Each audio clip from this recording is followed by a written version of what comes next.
Time now to move to our news break on the buck stops here tonight, and the ordinance is through on the food bill. My colleague Sunil Prabhu joins me for more. Sunil, the big question that the Congress will have to answer is that the next session of Parliament is just a couple of weeks away. Why the ordinance? Is this all about early elections? That's the buzz today in political corridors.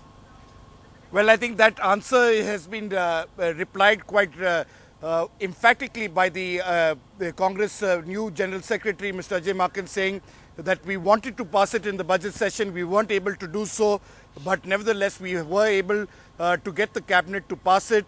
Of course, the Prime Minister wanting all the cabinet colleagues to give their views, and of course, barring Mr. Jairam Ramesh, including the main opponent, Mr. Sharad Pawar, who said there are two opinions, but I'll go by the cabinet decision. His colleague, Mr. Praful Patel, who made, including the Prime Minister, laugh at the cabinet meeting, say that whatever I say will be reported in the next half an hour. But the fact is that barring Jairam Ramesh, who said that the ordinance route wasn't the best route, all cabinet ministers overwhelmingly agreeing with the fact that the cabinet must go ahead and allow nearly 800 million people of India's population, allow them to get rice at ₹3, wheat at ₹2, and the cereals at ₹1, and ensure that including pregnant women up to the old age people, this is a big ticket reform for the UPA government in terms of ahead of elections, and that's the reason why they've gone ahead. And any chance of early elections, quickly? Well, it seems extremely difficult, Balka. That's not the strategy at this stage. They need to identify the beneficiaries for the next 6 months. They've also decided that state elections are there. Of course, there are some chief ministers, there are sections within the Congress who would like early elections, but the Congress's USP, be it Congress President Sonia Gandhi or Rahul Gandhi, or for that matter the Prime Minister, has always been to give a stable government for 5 years, and they would like that to carry on. All right, Sunil Prabhu, thanks very much for joining us on the news break on the buck stops here. Sushma Swaraj is already talking about this having denigrated Parliament. What will the BJP do in the next session? Time now for the political punch on our program tonight.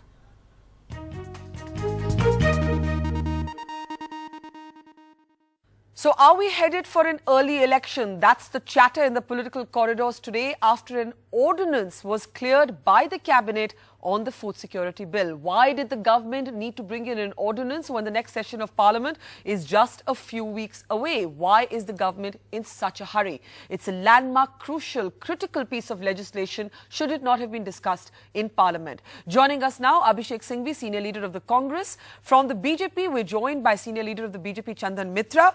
We're also joined by a well-known commentator and economist, Dr. Surjit Bhalla. And with me in the studio, somebody who's worked very hard on the right to food for everybody is Harsh Mandar, writer and activist. Abhishek Singhvi, why the hurry? The next session of Parliament is what, less than a couple of weeks away?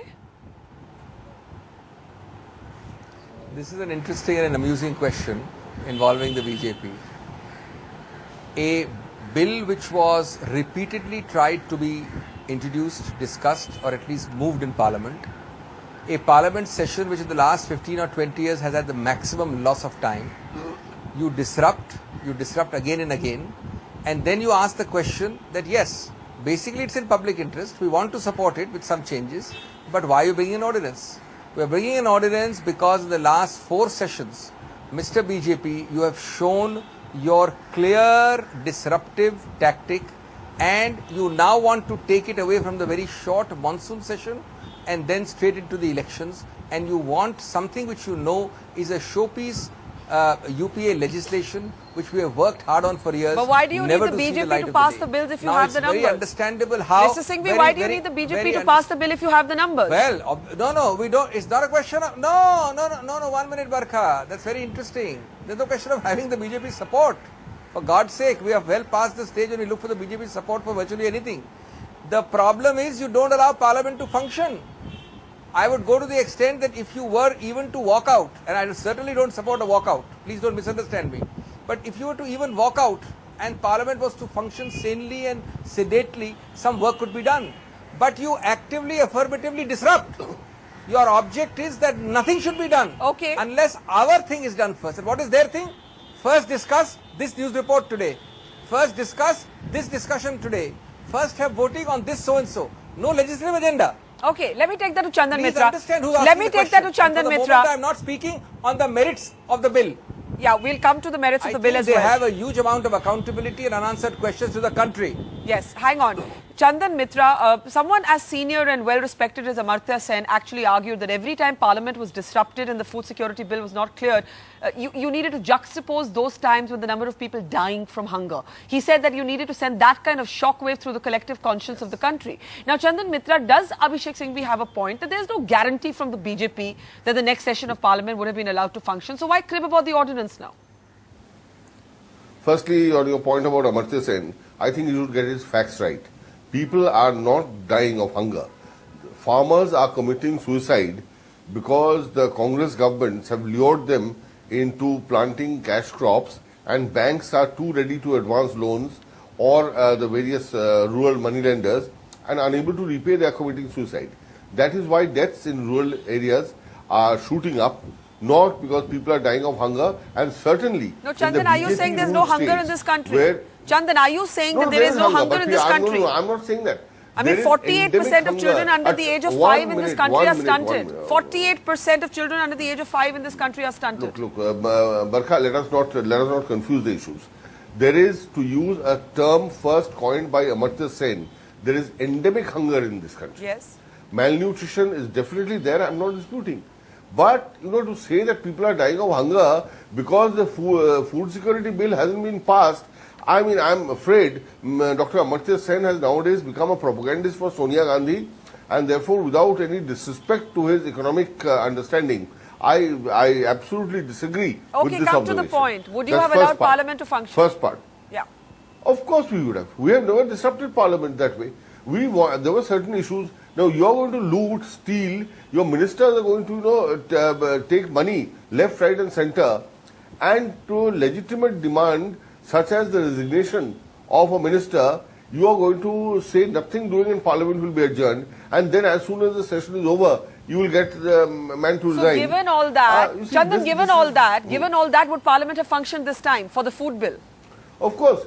You know that Mrs. Sushma Swaraj, our leader of the opposition in the Lok Sabha, came out on record and said that we are ready even for a special session because this is a pro-poor legislation. It will help a large number of poor people in the country. We have a few observations on the way it has been structured and framed. We believe that some of our governments and some other state governments have better food security provisions in their own states, and we want those incorporated. But we said we are ready for a discussion and we will pass this bill. Okay, I'll that take that is when back. the Congress got panicky. I'll take that back to Abhishek in a moment. But Surjit Bhala, you do have the examples of states like Tamil Nadu. You have the examples of states like Chhattisgarh. They are already providing food at subsidized rates to the poor. Now, I'm not even sure if you support food subsidies in those states. But when you see this bill actually now pushed through, some would say the back door, those who support the bill would celebrate. They'd say otherwise this bill would never have seen the light of day. But others like yourselves must be completely aghast today because you are anti this bill to begin with.